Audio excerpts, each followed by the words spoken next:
नमस्कार विद्यार्थियों। तो आगे कंटिन्यू देखो, पिछली क्लास में देखो, पिछली वीडियो के अंदर अपन जैसे अंकुरण की विधि को अपन पढ़ा था, जिसमें अपन पढ़ा था अंकुरण कैसे होता है, आदत में कैसे परागण की प्रक्रिया होती है। परागण के मैंने दो प्रकार का बताया था, स्वयं परागण और पर परागण। तो ऐसे अपन कंटिन्यू आगे किया था। आज अपन अंकुरण के आगे कंटिन्यू करेंगे। तो अंकुरण के बाद जैसे परिवर्तन हुआ, भ्रूण के परिवर्तन से नए रोपण होगा, प्लेसेंटा आएगी और धीरे धीरे उसमें क्या होगा, नए बीज या नए जीव का निर्माण होगा। ठीक है, तो ये पुष्प के पादपों में अपना लैंगिक जनन यहाँ पर कंप्लीट होता हुआ। अब इसके बाद हम आगे कंटिन्यू करेंगे, वो है मानव में लिंग निर्धारण। किसके बारे में पढ़ेंगे हम अपन? मानव में लिंग निर्धारण। अब देखो, अपना जो नेक्स्ट टॉपिक आएगा उसका नाम है human sexual organism, reproductive system.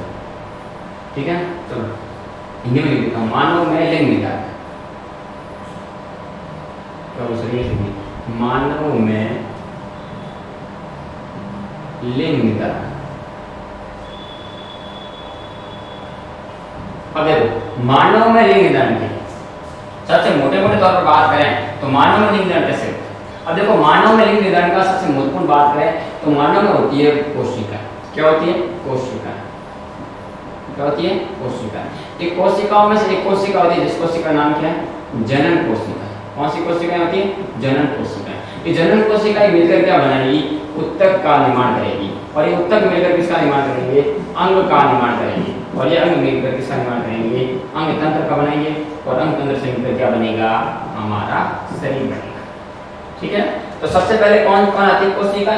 कोशिकाओं के विभाजन से कोशिकाओं का नॉर्मल विभाजन हुआ, जनन कोशिका बनी और जनन कोशिकाओं से उत्तक का निर्माण हुआ और उत्तक से अंग, अंग से अंग तंत्र, अंग तंत्र से किसका निर्माण हुआ? शरीर का निर्माण हुआ। तो ये मानव में लिंग निर्धारण कैसे होता है देखो अपन पढ़ते हैं। तो जनन कोशिकाओं में जब जनन कोशिकाएं होती है तो इन जनन कोशिकाओं के माध्यम से दो प्रकार के, अब जनन कोशिकाओं के अंदर अपन पढ़ते हैं तो सबसे पहले पढ़ते हैं अगर जनन कोशिका में कैसे विभाजन होता है, आखिर जनन कोशिका में कैसे जीव का निर्माण होता है, तो वो चीज अपन पढ़ती है मानव के अंदर लिंग निर्धारण। तो मानव के अंदर लिंग निर्धारण के लिए दो युग्म काम आते हैं। कितने युग्म काम आते हैं? दो युग्म। दो युग्म कौन कौन से? तो ये होता है नर युग्म। ये कौन सा युग्म काम आता है? नर युग्म। और दूसरा कौन सा युग्म काम आता है? तो मादा युग्म। नर युग्म और मादा युग्म, इसको बोलते हैं जनक पीढ़ी। कौन सी पीढ़ी बोलते हैं इसको? जनक पीढ़ी बोलते हैं। अब आपको पूछे जनक पीढ़ी किसे कहते हैं? तो संतान की माता पिता की पीढ़ी को क्या बोलते हैं?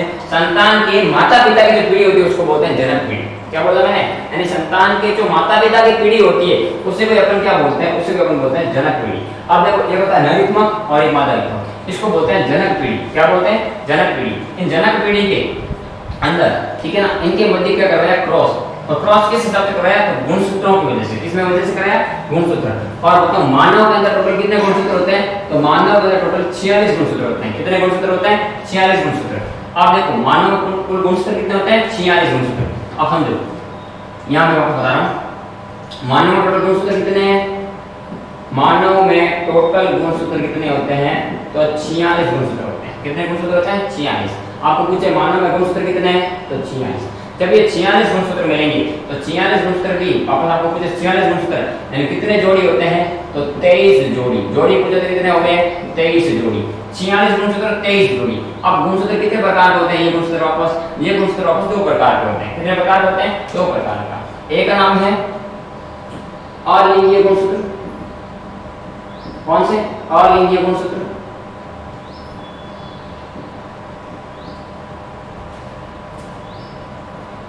और दूसरा कौन सा?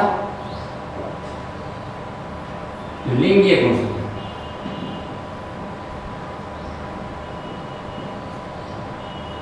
अब देखो, अब आपको पूछे गुणसूत्र की वापस कितने प्रकार के? दो प्रकार के, एक अलिंगीय, दूसरा कौन सा? लिंगीय गुणसूत्र। अब देखो, अलिंगीय गुणसूत्र मानव के अंदर 44 गुणसूत्र होते हैं। कितने गुणसूत्र होते हैं? 44 गुणसूत्र। इसमें 22 जोड़ी जो गुणसूत्र रहते हैं वो कैसे होते हैं? अलिंगीय गुणसूत्र। और लिंगीय गुणसूत्र कितने होते हैं? तो दो गुणसूत्र होते हैं, वो लिंगीय गुणसूत्र होते हैं। कितने? दो गुणसूत्र। यानी जोड़ी कितना? तो एक जोड़ी गुणसूत्र कैसे होते हैं? लिंगीय। ठीक है ना? अब कौन कौन से? तो देखो, अलिंगीय गुणसूत्र नर और मादा में तो बराबर होते हैं। ये नर और मादा में क्या होते हैं? सेम टू सेम, समान होते हैं। नर व मादा में समान होते हैं। जबकि लिंगीय गुणसूत्र क्या होता है? मादा और नर दोनों में अलग अलग होते हैं। लिंगीय गुणसूत्र अलग होते हैं, जोड़ी होते हैं। देखो लिंग गुणसूत्र की बात करें तो नर के अंदर लिंग गुणसूत्र अलग होगा और मादा के अंदर लिंग गुणसूत्र अलग होगा। देखो नर के अंदर अगर लिंग गुणसूत्र की बात करें तो नर के अंदर जो अपना होता है वो होता है x और y, जबकि मादा के अंदर होते हैं वो होते हैं x और x गुणसूत्र। तो ये दोनों कैसे होते हैं लिंग गुणसूत्र। तो नर के अंदर लिंग गुणसूत्र x और y, मादा के अंदर x और x। अब देखो अब आपको प्रश्न ये भी पूछ सकता है ऐसा कौन सा मानव लिंग वितरण का गुणसूत्र है जो विषम प्रकार का गुणसूत्र होता है, तो वो है y गुणसूत्र। कौन सा? y गुणसूत्र। x तो तीनों में एक ही, y प्रकार का विषम प्रकार का भी है, तो आपको पूछ सकता है तो पूछे। और मानव में लिंग निर्धारण करने के लिए कौन सा गुणसूत्र उत्तरदायी होता है या कौन सा गुणसूत्र सबसे इंपॉर्टेंट होता है, ये सबसे महत्वपूर्ण होता है, वो भी कौन सा है? y गुणसूत्र। यही मानव में गुणसूत्र के लिंग का निर्धारण करने का काम कौन करता है? जी करता है। ठीक है, अब देखो ये तो मैंने आपको शॉर्ट डिस्कशन में बता दिया। अब देखो अब आप कहोगे सर ये तो आपने बता दिया, तो आप पता चल गया ना कि कितने गुणसूत्र होते हैं? 46 गुणसूत्र।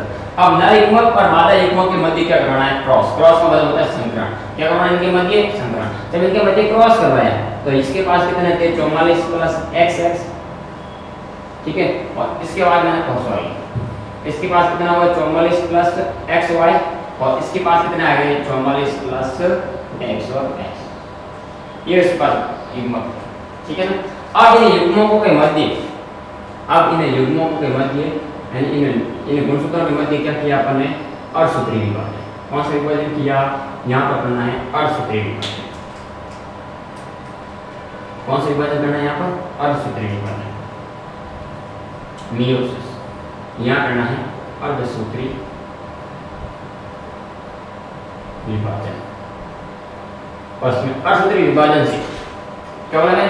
अर्धसूत्री विभाजन से आधे गुणसूत्र की संख्या क्या हो जाती है? आधे 22 प्लस x, और इधर भी क्या होगा? 22 प्लस x। जब इनके मध्य मैंने अर्धसूत्री विभाजन के मध्य क्रॉस करवाया, अर्धसूत्री विभाजन गुणसूत्र का करके मैंने, ठीक है, आधे कर दिया, ठीक है।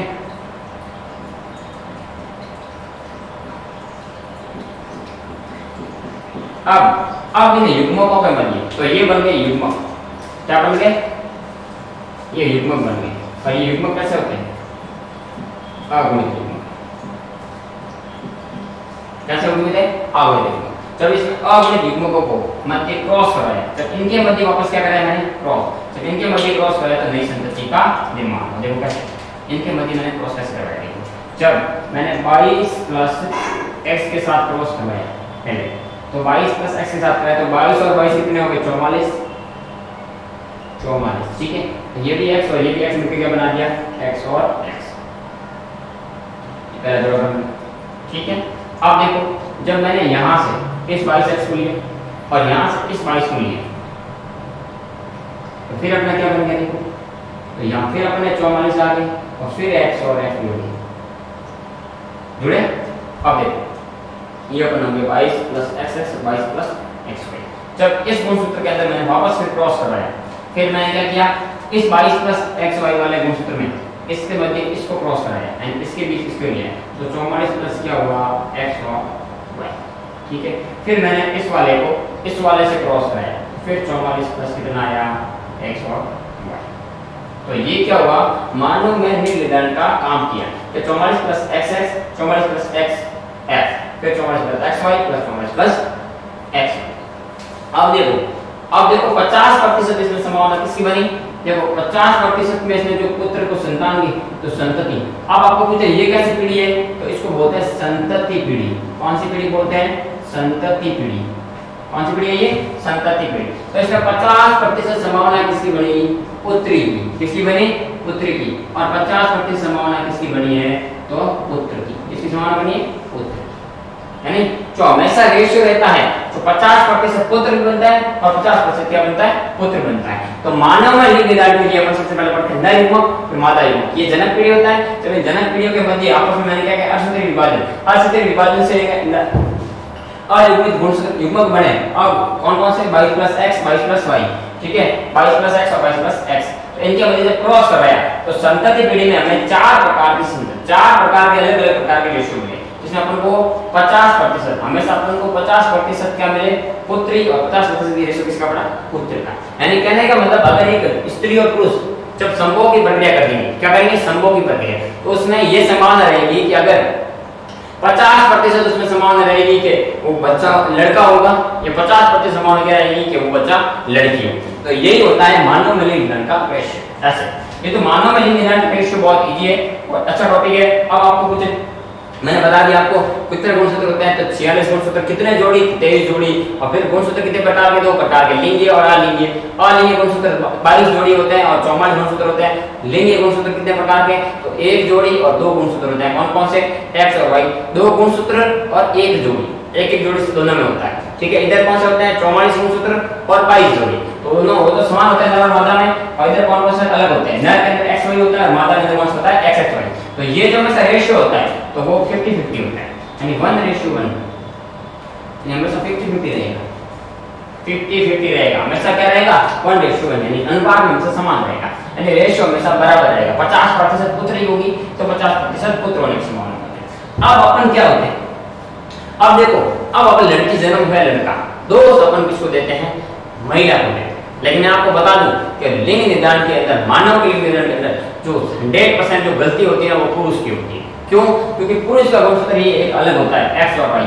एक्स गुणसूत्र मिलकर हमेशा पुत्री का निर्माण करते हैं। इसका एक्स, देखो इसका एक्स और इसका एक्स मिलकर पुत्री बनाया, इसका एक ही एक्स मिलता है, जबकि अपन दोस्त किसको देते हैं, महिलाओं को या माताओं को दोस्त देते हैं कि आपने ही बच्चे को जन्म दिया। लेकिन वास्तविकता में जो गलती होती है, अगर सही तरीके से देखी जाए तो गलती किसकी मानी जाती है, पुरुष की मानी जाती है। तो ये होता है लिंग निदान मानव के अंदर। तो मानव का लिंग निदान का सबसे बड़ा तरीका आपको मैंने पूरा डिस्कस किया, बिल्कुल पूरा सिस्टमैटिक ढंग से बताया है। नारी युग और मादा युग कौन सी पीढ़ी है, जनक पीढ़ी है। फिर मैंने आपको सूत्र विभाजन करवा दिया, क्रॉस हुआ अर्धसूत्र विभाजन, फिर मैंने आपको पूरे संतति पीढ़ी के बारे में बताया और पूरा सिस्टमैटिक ढंग से पूरा का पूरा बता दिया। तो ये था मानव लिंग निदान, ठीक है ना।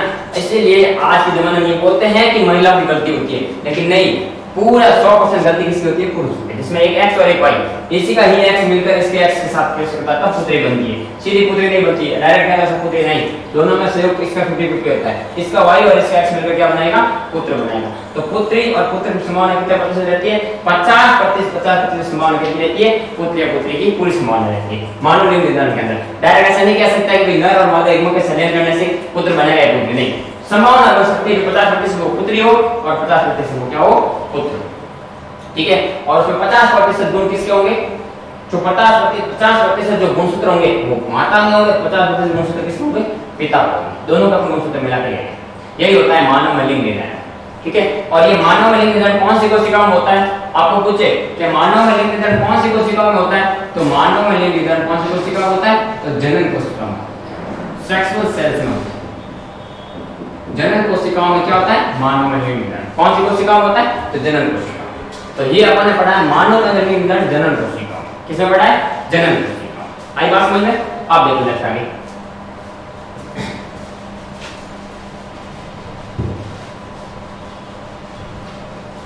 गुणसूत्र किसे कहते हैं।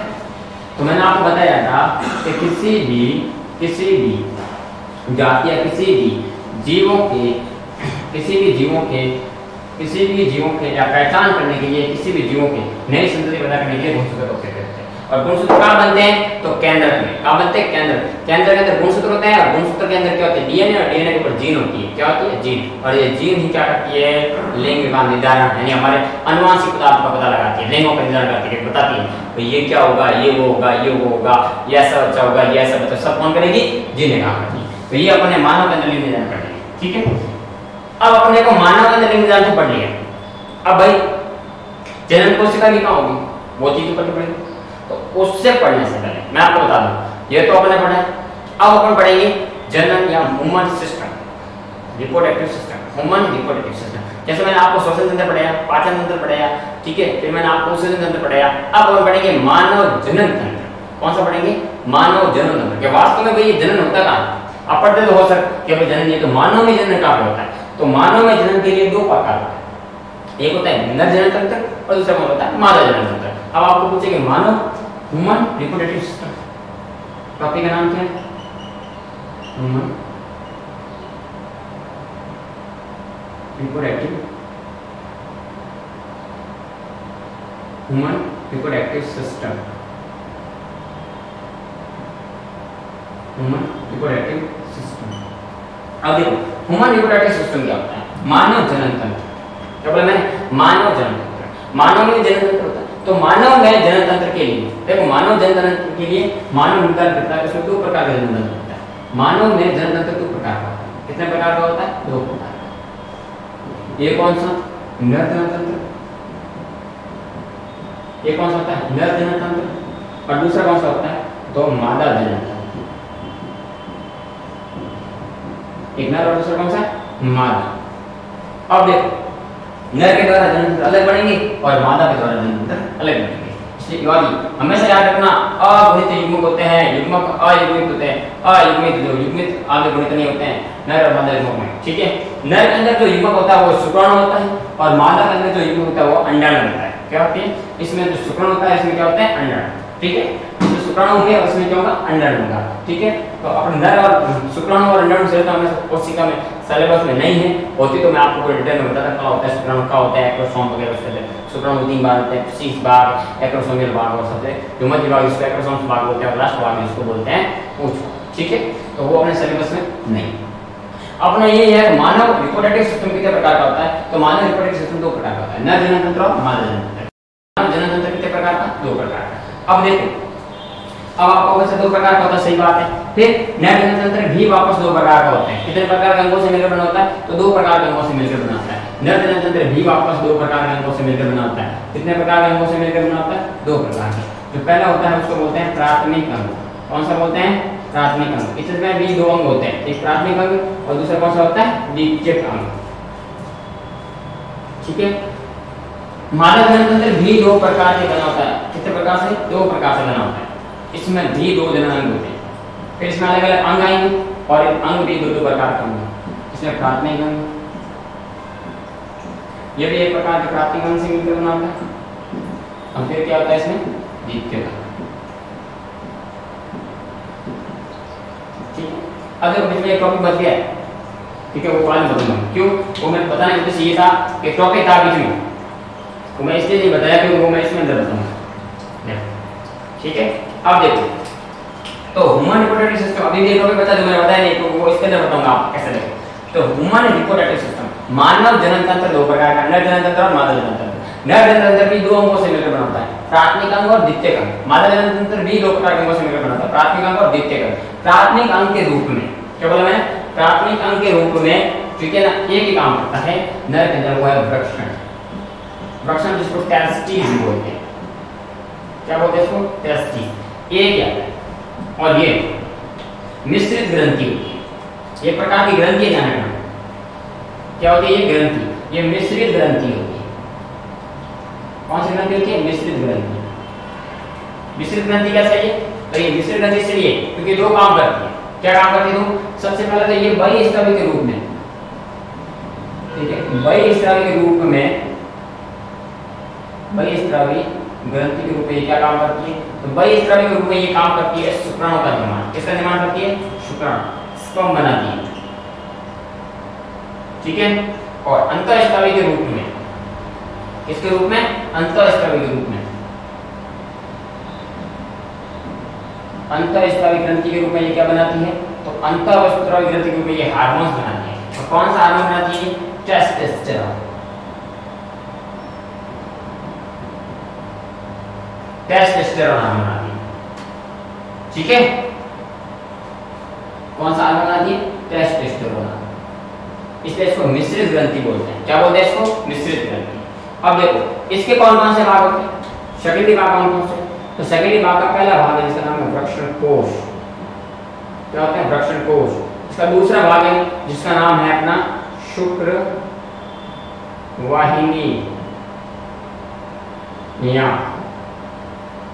सॉरी शुक्र वाहिनी क्या होती है? शुक्र वाहिनी। तीसरा भाग शुक्राशय। चौथा भाग प्रोटेस्ट ग्रंथि। पांचवा भाग मूत्राशय या मूत्रमार्ग। ठीक है, ये इसके भाग होते हैं, लेकिन इसका पांचवा भाग जिसका नाम है शीर्षण, जिसको बोलता है पेनिस। ठीक है, ऐसे बात। तो ये काम करता कौन? नवजात तंत्र। अब देखो वैसा का वैसा इसके अंदर भी सिस्टम होता है, सिस्टमैटिक इसमें भी काम होगा, इसमें भी होगा। अब देखो इसके अंदर देखो पहले जैसे उसके अंदर कौन थी? टेस्टिस थी, वृषण थी। वैसा का वैसा इसके अंदर एक ग्रंथि होती है जिसका नाम है अंडाशय ग्रंथि। कौन सी ग्रंथि है? अंडाशय। क्या नाम बोला मैंने? अंडाशय ग्रंथि। ये अंडाशय ग्रंथि जिसको ओवल्स बोलते हैं, ओवल्स या ओवेल। ओवेल तो मतलब अंडा होता है, चलो ओवेल बोलते हैं। ओवेल कौन सी होती है?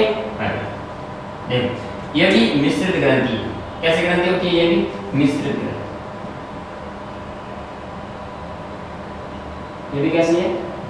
मिश्रित ग्रंथि। कैसे? देखो ये मिश्रित ग्रंथि कैसी है? ये मिश्रित ग्रंथि के रूप में दो काम करती है। पहले मैंने कहा ये बहिःस्रावी के रूप में, और फिर ये किसका काम करती है? अंतःस्रावी के रूप में।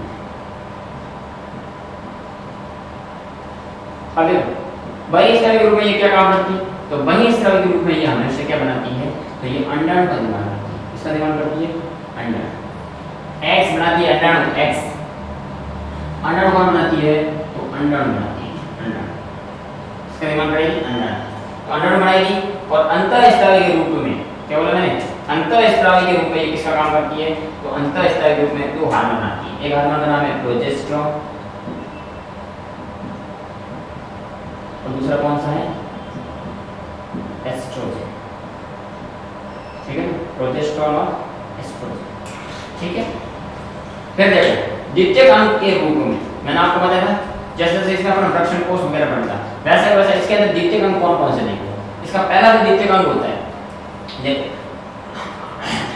देखो इसके अंदर होता है, देखो जो द्वितीयक अंग हो गए उसमें सबसे पहले जो अपना अंग आ गया उसका नाम है कौन सा हो गया? तो सबसे पहले जो भाग है उसका नाम है अंडवाहिनी। क्या नाम है? फैलोपियन ट्यूब, अंडवाहिनी। और इसके अंदर जो भाग होता है उसका नाम है मूत्रमार्ग। तीसरा अंडवाहिनी होगी और उसके बाद नाम हो गया योनि, योनि भाग। ठीक है, ये तो हो गया अंडवाहिनी, मूत्रमार्ग और योनि भाग। और कौन सा बचा है? उसमें बेटे बच्चे मेरे हिसाब से गर्भाशय, सॉरी चलो सेकंड भाग उसका नाम है गर्भाशय, बच्चा लेना, गर्भाशय। तीसरा भाग का नाम है मूत्रमार्ग और लास्ट में हो गया अपना चौथा जिसका नाम है ये। तो ये ऐसा सिस्टम होता है मानव के अंदर भी। लिंग निर्धारण दो प्रकार का होता है। तो मानव में लिंग निर्धारण के लिए सबसे बड़ा ऑपरेटर जो कौन सा होता है? Mode operator system two types का होता है। एक नर जनन तंत्र, दूसरा कौन सा है? मादा जनन तंत्र। नर जनन तंत्र के भी दो अंग होते हैं। कितने प्रकार के होते हैं? प्राथमिक अंग और द्वितीयक अंग। प्राथमिक अंग के रूप में ये टेस्टिस होती है जिसके अंदर मिश्रित ग्रंथि, इसको बोलते हैं मिश्रित ग्रंथि, क्योंकि ये अंतःस्रावी और बहिःस्रावी दोनों का काम करती है। अंतःस्रावी के रूप में सिक्रोन बनाती है और बहिःस्रावी के रूप में सिक्रोन बनाती है और अंतःस्रावी के रूप में क्या बनाती है? Testosterone hormone. अब फिर द्वितीयक अंग कौन कौन से? वृषण कोश, शुक्रवाहिनी, शुक्राशय, प्रोटेस्ट ग्रंथि और शीर्षण या पेनिस जिसको बोलते हैं। सेकेंडरी जो फीमेल रिप्रोडक्टिव सिस्टम स्पर्मोजाइट्स होते हैं, primary organs and secondary organs. Primary organs के रूप में ये ओवल्स बनाती है, ओवल्स या ओवेरी बनाती है जिसको अपन मिक्सर ग्लैंड बोलते हैं। और ये एंडोक्राइनिक जो एंडोक्राइनिक जो अपनी ग्लैंड होती है उसके रूप में एग्स बनाती है और एक्सोक्राइनिक और एंडोक्राइनिक रूप में क्या बनाती है? Progesterone oestrogen. यानी बहिःस्रावी रूप में अंडाणु बनाती है और अंतःस्रावी रूप में प्रोजेस्टेरोन और एस्ट्रोजन हार्मोन बनाती है। सेकेंडरी ऑर्गन कौन कौन से? तो फैलोपियन ट्यूब, ठीक है, ठीक है, ये गर्भाशय, मूत्रमार्ग और योनि। अब देखो तो ये कौन कौन से? तो देखो पहला कौन सा? नैरिक ग्रुप में, प्राथमिक ग्रुप में वृषण टेस्टिस बनाती है। अब देखो अब क्या होता है इसके बारे में बताइए। चित्र भी इसका बनाएंगे अपन, ऐसी बात नहीं बनाएंगे। तो आपको मोटे तौर पर याद रखना है कि मानव जनन तंत्र दो प्रकार का होता है, नर जनन तंत्र और मादा जनन तंत्र। नर जनन तंत्र प्राथमिक अंग और द्वितीयक अंग के रूप में और मादा जनन तंत्र दो अंगों के रूप में होता है, प्राथमिक अंग और द्वितीयक अंग के रूप में। अब वृक्षण जिसको मैंने मिश्रित ग्रंथि बोला है, तो ये अंतःस्रावी बहिःस्रावी रूप में क्या बनाती है, शुक्राणु का निर्माण करती है। किसका निर्माण करती है, शुक्राणु। और ये शुक्राणु बनाती है लीडिंग कोशिकाएं। ये लीडिंग कोशिकाएं वृक्षण टेस्टिस के अंदर होती है और ये अंतःस्रावी रूप में टेस्टोस्टेरोन हार्मोन बनाती है। देखो मोस्ट इंपोर्टेंटली टेस्टोस्टेरोन हार्मोन पुरुषों का मुख्य और मेजर काम वाला हार्मोन है टेस्टोस्टेरोन हार्मोन। तो पुरुषों के अंदर द्वितीयक गौण लैंगिक लक्षणों को लाने का काम कौन सा हार्मोन करता है, टेस्टोस्टेरोन हार्मोन। अब ये द्वितीयक गौण लैंगिक लक्षण आएंगे कैसे, ये चीज देखो।